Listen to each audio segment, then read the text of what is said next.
Fathers, when did you find out your kid wasn't yours?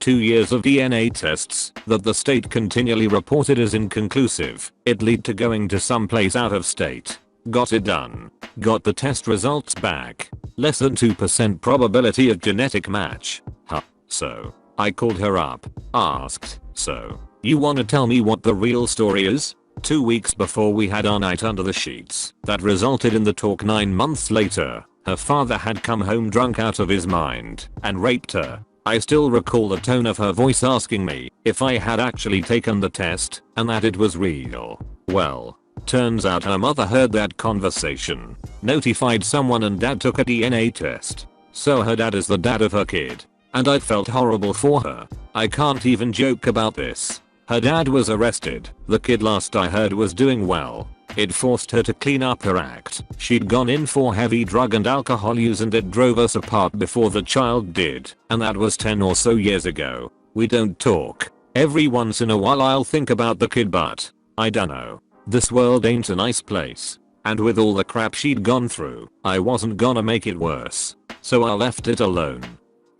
When I was in the Navy, I had an on-again off-again relationship with a girl back home. On my last deployment, my girlfriend told me via email that she was knocked up. I accepted it, emailed my parents, told the military, all that jazz. I ended up getting discharged, so I went back home and took care of my pregnant girlfriend. She had the baby, and I thought I was the father for 5 months. While she was on vacation with a girlfriend. While she was gone, I got an email from her boyfriend telling me that they had been together for the last 4 months, and also for the week in Myrtle Beach I was bankrolling.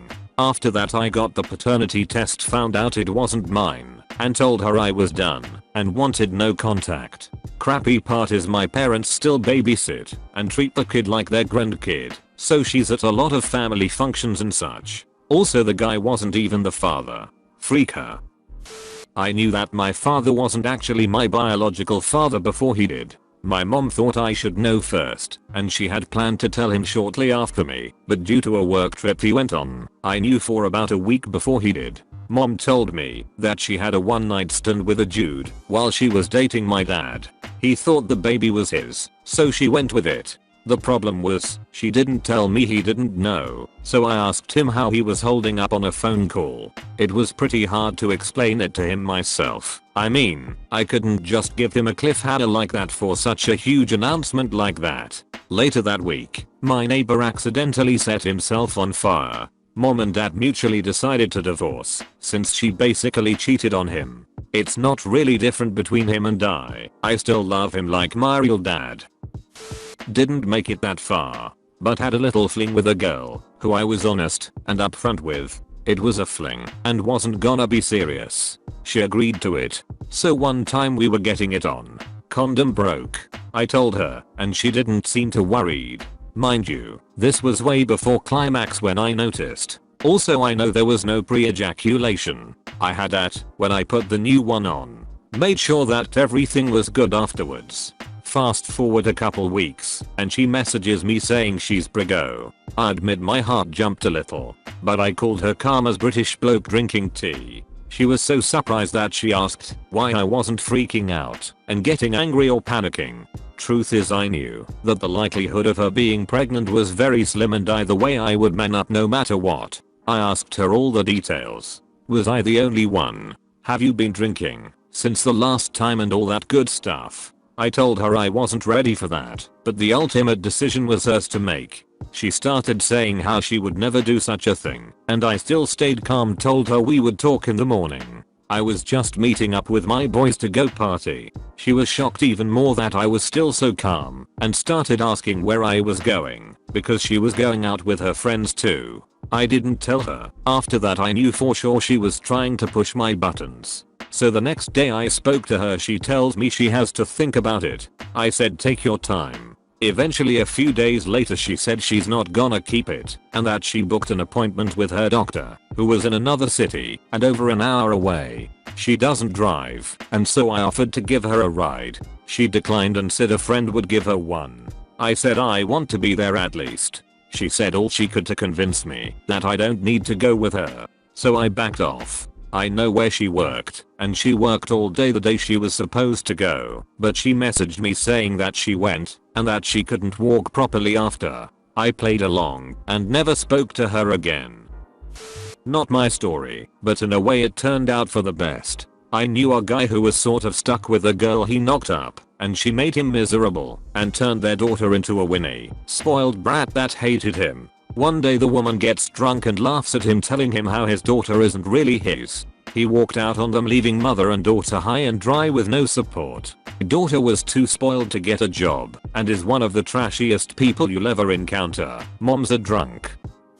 My kids had run into their real father on MySpace, and invited me out to a nice restaurant. When they told me they had something serious to reveal, and they'd invited me here, so I wouldn't make a scene, I started to worry that they were banging each other, but then my whore ex-wife showed up.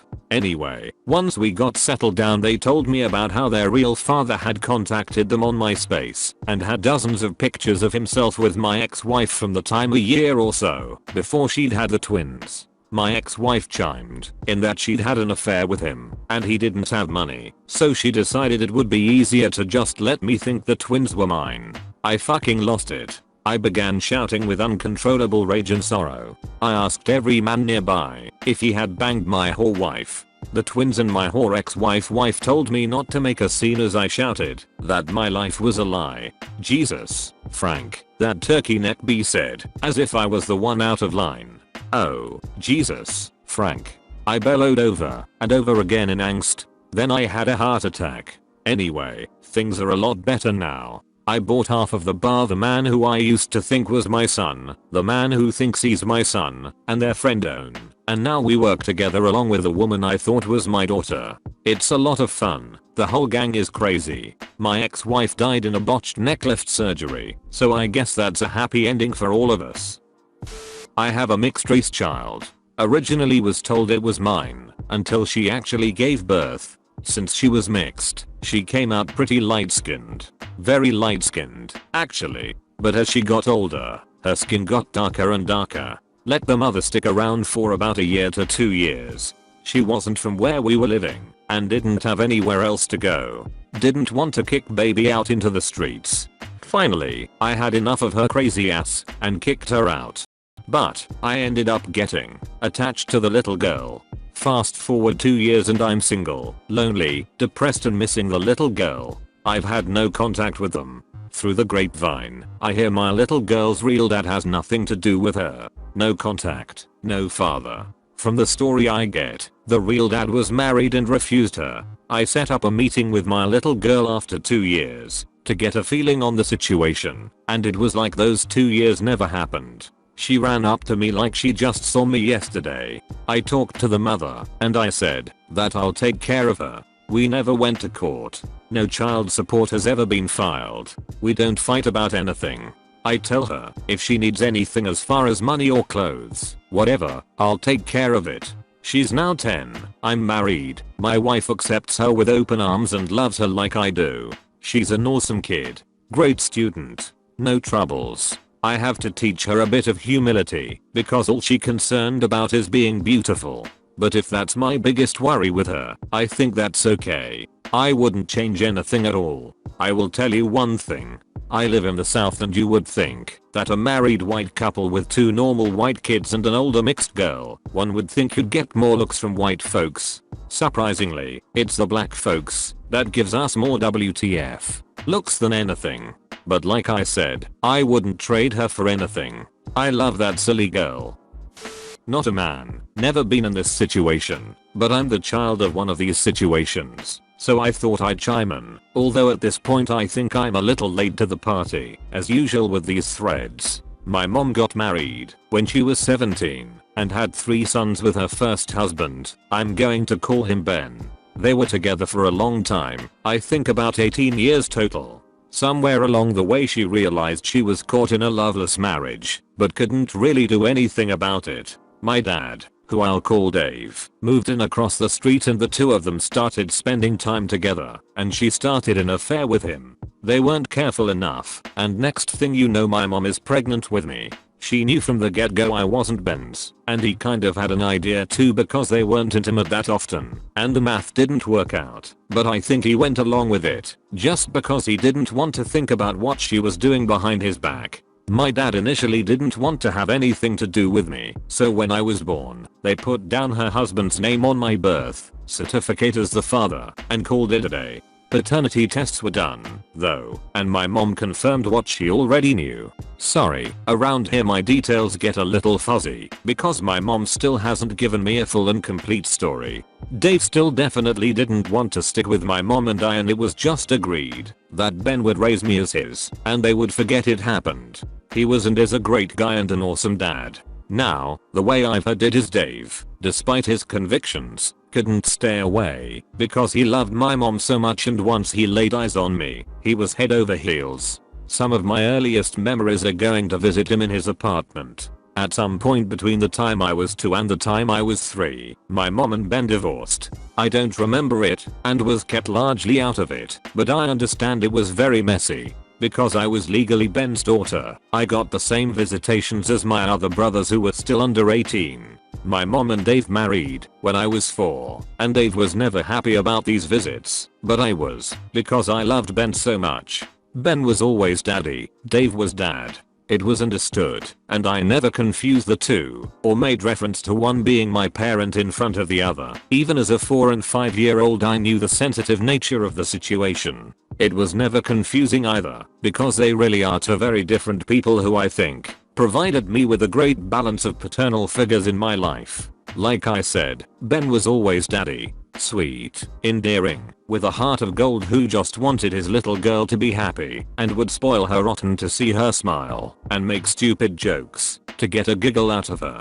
Dave was dad, still kind and loved me to death, but more of the disciplinarian who I knew not to mess with. My mom's not married to either of them now, another long-winded story entirely, but I consider both of them to be my father, and I consider both of them to have done the best job they could have, and I think I turned out alright. Back in college, I was seeing a girl for a while. Kinda serious, more so for her than me apparently. She winds up pregnant. I was young, didn't really know what to do, but knew if it was mine, I would do the right thing and be the father. Major caveat, I have a physical condition that makes it highly unlikely that I can actually get anyone knocked up, and she knew this. Long story and possible identifying info, so I'm leaving the details out. Anyway, she swears up and down through the whole pregnancy that it could only be mine, so I went along with it. I was out of town the weekend kiddo was born. She apparently tried to reach me, but this was long before cell phones, and I had gone home to a different city with a college friend to party, and in all likelihood, avoid home during that time frame, since I was reasonably sure it wasn't mine. Kiddo was born. I went to see them a few times over the next few weeks, and then shortly after that get called by my folks that she had stopped by their house and introduced it to them as their new grandson, etc. They were ecstatic and happy for me and all the fun stuff they anticipated about being new grandparents. I had to basically put the brakes on real hard at that point and tell them I was pretty sure that it was not my kid. I pretty much knew after I saw it. One look at it, and there was just no connection at all. It was a baby, but I saw nothing there I recognized as mine in any way, shape or form. Due to the fact that she was already on the dole, the state mandated a paternity test. I figured I just might as well get it over with, and showed up for the appointment when they told me to. Once the results came back, there was a less than 1% chance it was mine. I turned around, never looked back. Only saw her twice since then, and it's been 20+ years now, but both times she was almost in tears trying to apologize for doing that to me back then. I heard through the grapevine who ended up being the actual father, and he already had a few bastards running around, so he was no help to them at all. Not only that, but his poor health and drug issues put him in an early grave, so that poor kid had no father figure growing up. Thankfully, I kept a level head through the whole ordeal, and even got a letter of commendation from the county prosecutor's office saying that they wished even half the potential fathers were half as cooperative as I had been. Not me but my brother.